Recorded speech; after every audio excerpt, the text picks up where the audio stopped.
As many of you know, we had quite the tragedy here right around Christmas. We lost one chicken on Christmas Day in the middle of the day. Caught it on camera being carried over the fence right over there, about where that second post is before it goes out in the desert there. Bobcat carried one of our leghorns. And the day before that, the Bobcat killed 5 chickens. And previously, this was our enclosure. And we never had any trouble for, 20 years or more. And suddenly, these Bobcats moved into the area. And boy, they go over this fence right here like it's not even there. Okay? And right over the top. And they came on in here. And we had left the door that you can see on the inside there open. And man, it's partially our fault and whatever, but boy, they got a lot of our chickens and it was sad. So we lost 6 hens in a matter of 2 days, 2 or 3 days. So today I'm finishing up on the enclosure that we've added, which is this one. And I've got chain link fence going all across the bottom of it like that. And it's got a top. We purchased this thing. It's all chicken wire on top because we have had hawks here too. And we got some more chickens yesterday. We got 5 more chickens. So now we got a total of 7 hens and 1 rooster. Check that cactus out. That's pretty cool. But anyway, I'm going to be putting some rolled fencing along the bottom here. That's what this is for. It's chain link. And that's going to roll right about where Bruno's standing and all the way along, so they can't dig underneath this thing either. And we got a motion light in there. We got cameras out here. And the rest of this is built like Fort Knox over here.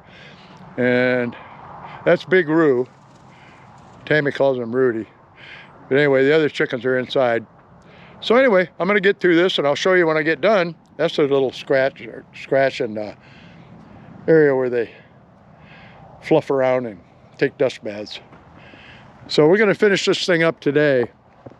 And just a quick video to show you what's going on. We never had any trouble with coyotes, okay? And just a tip, if you put up fencing, like chain link, even if it's 6 or 8 feet high, this isn't, of course, just 5 foot, a little less. But you don't want top rail, okay? Because if a coyote can see top rail, they'll jump up, put their feet on that rail and right over the top.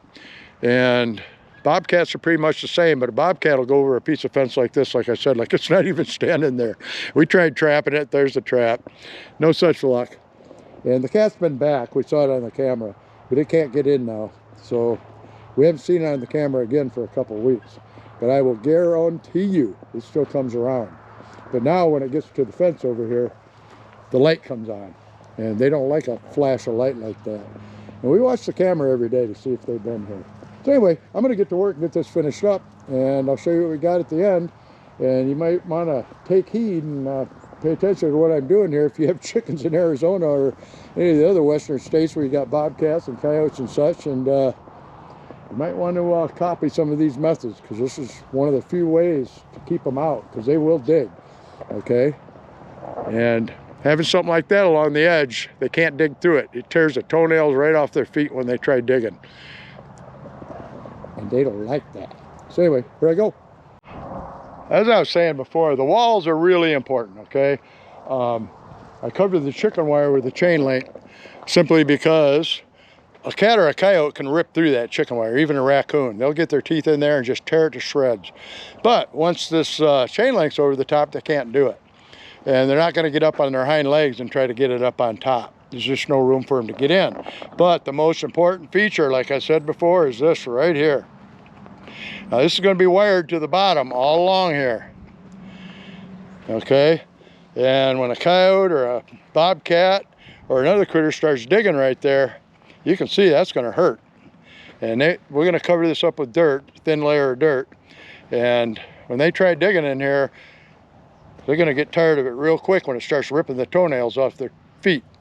But you know what? In the long run, it's better than me going out and hunting and killing them. I mean, a lot of people would right away just go out and kill that bobcat. And we actually called Fish and Game, and they said they don't relocate anymore. and they don't come get them for you. They told me to kill it. And we thought about that at first. But James, my friend, tracked it down into the wash, and when he found the den, there was a whole bunch of tracks around it. So it's a male and a female likely, or maybe a family group. I don't know. I really don't feel like going out there and killing them when I feel that I can make my coop stronger than they can get into. And I think that's my responsibility, because they were here first after all. Yeah, I know a lot of you won't agree with that, but it is what it is. I'm not going to go down there and shoot them. I'm just going to make sure they can't get in my chicken coop.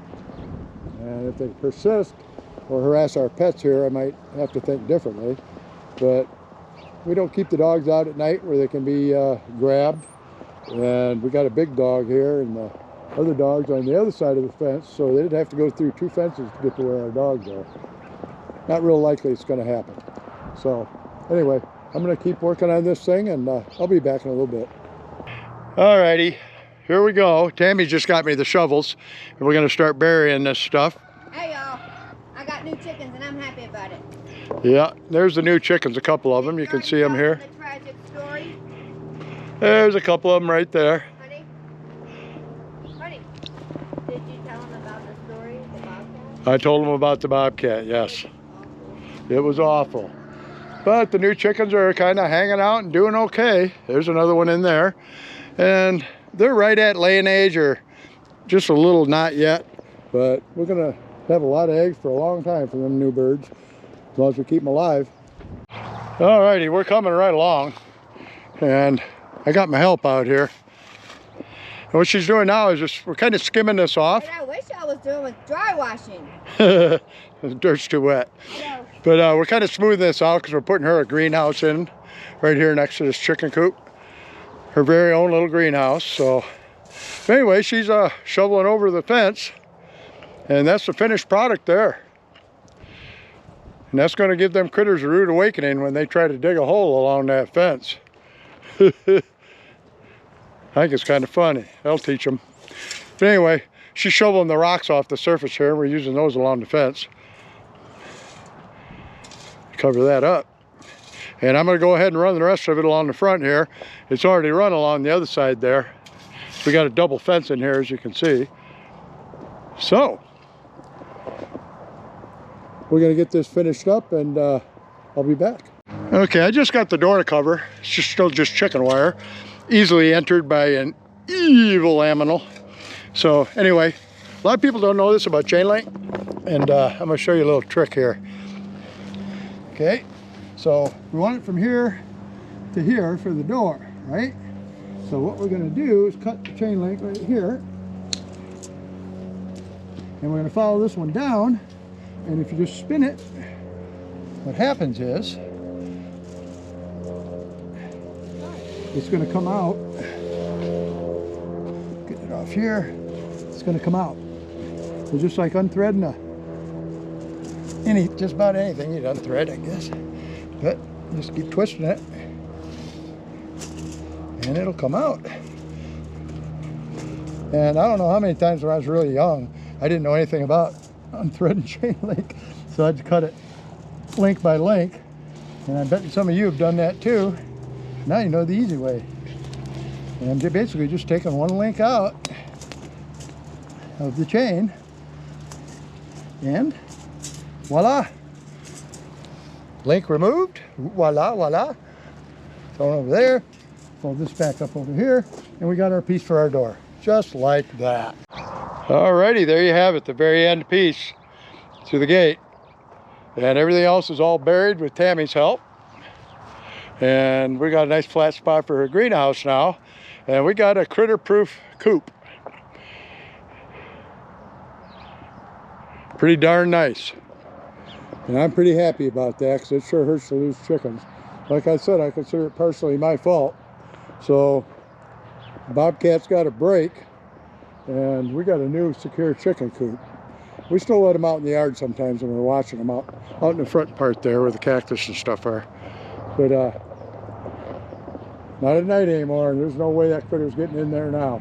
It's like Fort Knox. So anyway, if you learned a little bit about saving chickens, if you're going to keep chickens in the country, especially in the Southwest, like, subscribe, ring the bell. I'll get back to gold hunting real soon, and Nugget, shooter out.